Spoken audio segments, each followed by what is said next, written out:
Fenomena grey divorce atau perceraian di usia lanjut kian mencuri perhatian publik.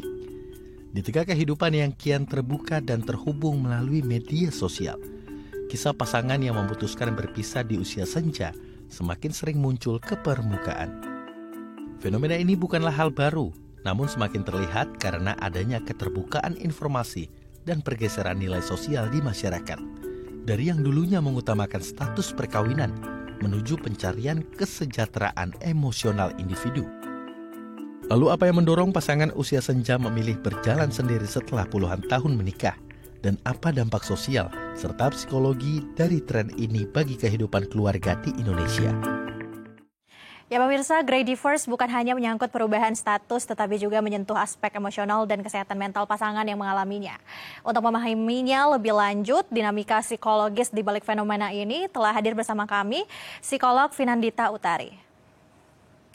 Halo, selamat siang Mbak Vina, apa kabar? Halo, selamat siang Mbak Lintang. Alhamdulillah kabar baik. Baik, terima kasih ya Mbak sudah bergabung di Halo Indonesia hari ini. Langsung saja Mbak Vina, sebenarnya apa sih Mbak maksud dari fenomena grey divorce ini? Mengapa sering terjadi nih di masa kini? Ya, grey divorce itu kan kalau dalam psikologinya memang tidak ada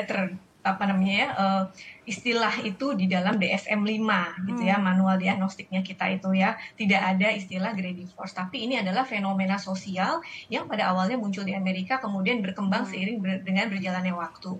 Nah, grey divorce ini merujuk pada orang-orang yang memutuskan untuk bercerai ketika sudah usia lanjut. Kenapa dikatakan grey? Karena merujuk kepada orang-orang yang sudah rambutnya berubah menjadi abu-abu atau beruban gitu ya. Jadi ini adalah suatu istilah sosial, fenomena sosial.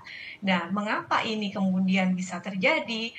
Banyak faktor yang mempengaruhi. Di antaranya memang karena adanya relasi sosial yang memang sudah berubah. Kemudian adanya identitas atau krisis peran di dalam keluarga itu sendiri.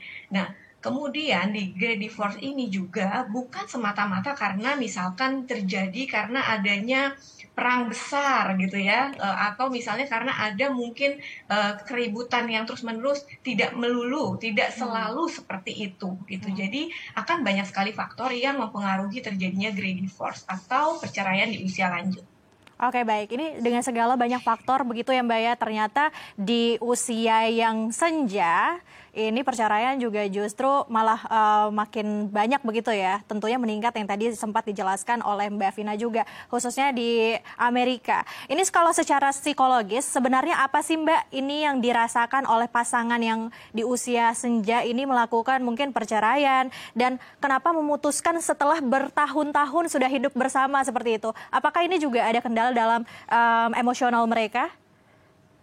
Ya, jadi terjadi krisis identitas, di mana yang pada awalnya itu kehidupannya bersama, bagus, berumah tangga, punya anak, kemudian identitasnya berubah, gitu ya. Yang tadinya dipandang sebagai kepala keluarga, gitu, mungkin dari anaknya, dari istrinya, atau dari pasangannya, kemudian terjadi perubahan dalam proses hidupnya. Misalkan anaknya mungkin sudah menikah, atau mungkin kuliah di luar kota, rumahnya kosong, merasa kesepian, maka ada yang namanya disebut, kalau di teorinya Erik Erikson, di tahap perkembangan di usia lanjut itu, ada tahap di mana individu usia lanjut merasa empty nest. Nest dalam bahasa Indonesia itu adalah sarang. Artinya adalah sarang atau rumah yang kemudian sepi gitu ya, karena mungkin penghuninya anak-anaknya semua sudah pada keluar dari rumah. Nah, yang tadinya anak sebagai sumber perhatian yang membuat rekat hubungan suami istri, ini karena mereka sudah keluar dari rumah sehingga kosong. Maka mengalamilah yang namanya loneliness dan emptiness itu tadi ya, kesepian dan merasa sendiri. Kemudian lagi dari relasi dengan pasangan itu sendiri, yang awalnya ketika menikah pasangan itu perannya adalah kita orang tua, tapi setelah bertahun-tahun memerankan sebagai orang tua, pada perjalanannya pasangan ini mungkin lupa bahwa sebetulnya ketika menikah itu bukan sebagai orang tua saja, tapi lebih dari itu juga sebagai pasangan. Karena itu, ketika peran sebagai orang tuanya sudah hilang atau perlahan memudar karena anak-anaknya sudah menikah, sudah keluar dari rumah, maka harus dijalankan yang namanya peran pasangan. Karena di dalam rumah tangga itu kan pasangan suami dan istri. Sehingga yang perlu diingat adalah ketika anak-anak sudah pada besar, pada akhirnya kita hanya berdua sebagai suami istri, yang perlu diingat adalah peran kita sebagai suami dan istri, yaitu sebagai pasangan. Bagaimana pasangan ini saling menghormati, saling menghargai. Nah, peran-peran ini yang pada awal-awal pernikahan atau waktu dulu anak-anak masih ngumpul, kita tuh ngelihatnya ya peran mamah papa. Papa tuh kerja, mamah tuh di rumah misalnya ya. Tapi kita tidak melihat selebih dalam lagi bagaimana peran saya sebagai pasangannya dia gitu loh. Intinya seperti itu. Yang perlu dilihat adalah perubahan dari peran orang tua menjadi ke peran pasangan. Oke, berarti ini krisis identitas ya Mbak ya. Seharusnya mungkin juga bagi para pasangan yang mungkin di usia senja juga harus kembali mengingat masa-masa sebelum punya anak begitu ya. Sebagai pasangan seperti apa dan lain sebagainya sampai akhirnya mereka juga tetap menjadi peran-peran pasangan masing-masing. Lalu Mbak, ini sebenarnya apa sih yang harus dilakukan bagi mungkin pasangan yang di usia senja agar mereka juga tetap menjaga keharmonisan agar tidak terjadinya krisis identitas seperti ini? Ya, untuk menjaga keharmonisan agar tidak terjadi krisis identitas di dalam pernikahan itu kan tentu tidak selamanya berjalan mulus. Pasti akan ada roller coaster gitu ya, akan ada kerikil-kerikil gitu. Nah, ini yang perlu diselesaikan ketika ada masalah emosional, diselesaikan baik-baik ya. Jangan sampai terjadi penundaan atau kalau dalam bahasa psikologinya ada teori delay emotional processing, di mana proses emosionalnya itu ditekan jauh ke dalam atau ditahan, tidak dimunculkan, sehingga pada akhirnya dia akan muncul gitu. Kalau bahasa awamnya mungkin tiba-tiba meledak di suatu tahun tertentu. Nah, ini kan suatu perjalanan yang memang harus diselesaikan sebelumnya. Jadi menjaga keharmonisan, bicara komunikasi baik-baik, ketika ada masalah langsung diselesaikan, kemudian nikmati momen bersama yang kadang-kadang kita lupa nih, saking asiknya sudah ngurus anak, kita lupa untuk berdua lagi gitu. Nah, ciptakanlah momen-momen untuk kita bisa jalan bareng atau sekedar nonton berdua dengan pasangan, mungkin anak-anak di rumah dulu gitu ya. Artinya ciptakanlah momen-momen di mana kita memang betul-betul saling memahami satu sama lain dan kita punya waktu bersama untuk lebih mengenal. Karena pada prinsipnya sebuah pernikahan itu bukan selesai ketika oke, sudah menikah saya udah tahu kamu, tapi bukan. Yang namanya pernikahan itu adalah sepanjang hayat penyesuaian diri.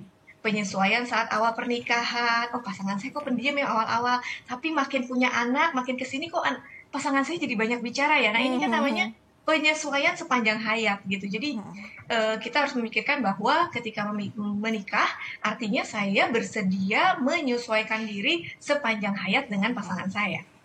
Oke, baik.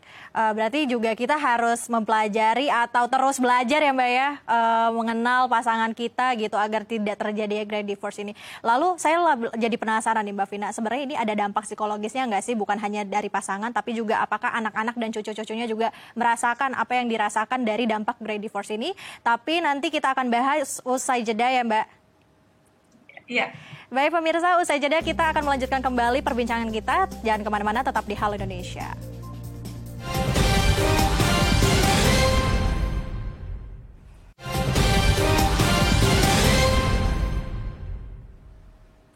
Terima kasih pemirsa masih bersama kami di Halo Indonesia. Kita masih melanjutkan diskusi terkait great divorce, masih bersama dengan psikolog Vinandita Utari. Baik Mbak Vina, kita akan melanjutkan kembali diskusi kita tentang great divorce ini. Lalu Mbak, sebenarnya bukan hanya tentang pasangan saja, tetapi juga mungkin ada dampak tersendiri nggak sih Mbak dari anak-anak atau cucu-cucunya yang merasakan dengan adanya mungkin kakek neneknya, ibu bapaknya ini mengalami great divorce sendiri? Ya, dampak itu bisa terjadi kepada orang-orang di turunan selanjutnya, apakah itu anak, apakah itu cucu. Ya, dampak yang pertama misalkan adanya kebingungan atau krisis identitas bagi anak itu sendiri atau bagi cucunya ketika dia melihat adanya ketegangan yang terus-menerus terjadi di dalam keluarganya. Yang kedua, adanya kebingungan dalam role model. Artinya anak bisa melihat secara langsung bahwa kok yang tadinya adem ayem, kok tiba-tiba ketika saya sudah dewasa terjadi perceraian. Nah, disitulah terjadi anak ini akan melihat apakah memang harusnya demikian? Apakah yang ini bagus atau tidak bagus gitu. Jadi terjadi kebingungan di dalam peran keluarga itu sendiri. Yang berikutnya lagi adalah ketika keluarga mengalami perceraian di usia lanjut, kadang-kadang terjadi posisi di mana anak itu sebagai konselor tanda kutip bagi orang tuanya. Ya, mungkin orang tuanya tidak punya tempat untuk curhat gitu ya, sehingga segala permasalahan diluapkannya kepada anak atau diceritakan kepada anak. Nah, ini yang akan menjadi kebingungan bagi si anak, apakah saya berperan sebagai penengah bagi keluarga saya atau saya berperan sebagai anak yang masa bodoh, saya tidak mau tahu gitu. Sehingga ini juga akan memberikan dampak pengalaman, bisa jadi kalau semakin buruk bisa menjadi trauma bagi si anak itu sendiri. Tapi yang perlu diingat bahwa lansia memutuskan untuk berpisah atau bercerai itu tidak semata-mata karena adanya keributan. Tidak selalu karena adanya problem besar. Oleh sebab itu, biasanya kita lihat, kok biasanya adem ayem, saya taunya dia keluarga baik, tahu-tahu saya mendengar kabar berpisah. Nah, pada fase lansia atau orang lanjut usia, ada yang namanya fase ketenangan, di mana yang mereka cari adalah nyaman dan tenang. Ketika mereka sudah tidak menemukan kenyamanan, ketenangan, kedamaian dari pasangannya, maka memutuskan untuk berpisah. Jadi bisa jadi perpisahan ini menjadi jalan untuk ketenangan individu itu sendiri. Ya, jadi oleh sebab itu, biasanya kalau kita lihat kelihatannya adem ayem, kelihatannya bagus, kok tiba-tiba berpisah. Nah, mungkin salah satu faktornya adalah yang dia cari adalah ketenangan setelah perpisahan itu terjadi. Oke, baik Mbak Vina. Lalu tadi ngomong-ngomong soal konselor itu sendiri, Mbak, sebenarnya ada nggak sih Mbak upaya dari mungkin dukungan dari keluarga juga agar tidak atau mencegah terjadinya perpisahan di usia senja ini? Ya, ada. Jadi support system itu kan sangat penting ya, di mana keluarga adalah lingkungan pertama, lingkungan terdekat gitu bagi individu tersebut yang mengalami permasalahan.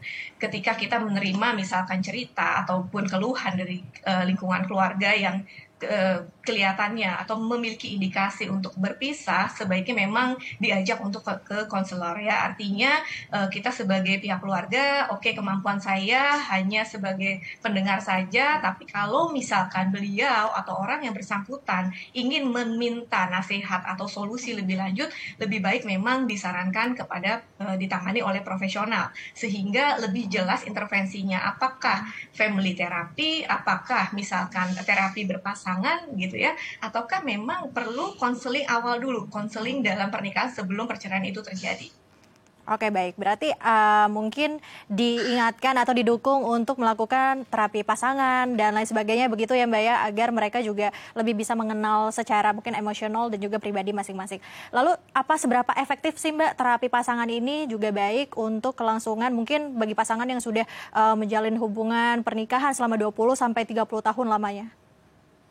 Ya, sangat baik. Artinya gini, yang kita kenal selama ini kan hanya pasangan kedua belah pihak ya. Saya tahu profil suami saya atau profil istri saya tahu apa yang dia sukai dan tidak sukai. Tapi ketika permasalahan itu terjadi, harusnya memang mencari bantuan profesional. Agar apa? Agar kita pandangannya itu lebih clear, lebih jelas dalam arti kita sebagai penengah ya, bukan konselor itu sebagai penengah, bukan sebagai pemihak salah satu pihak, apakah suami ataupun istri.